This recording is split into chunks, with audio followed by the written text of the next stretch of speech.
Mahkamah Session hari ini menangguhkan kes pasangan blogger kontroversi Alvin Tan dan Vivian Lee pada 14 April ini sementara menunggu keputusan rayuan. Peguam bela Adillah Kamar Zaman berkata kedua-dua pasangan tersebut masih menunggu keputusan dari Mahkamah Rayuan Putrajaya yang akan didengar pada 10 April ini.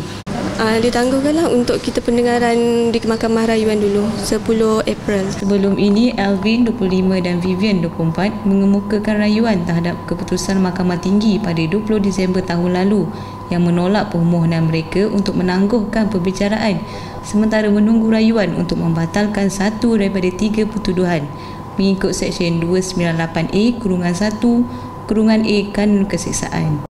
Pada 21 November tahun lalu, Mahkamah Tinggi di sini menolak permohonan pasangan itu untuk membatalkan pertuduhan yang dihadapi mereka dengan alasan pertuduhan yang dibuat terhadap mereka adalah sah, teratur dan tidak bercanggah dengan Perlembagaan Persekutuan.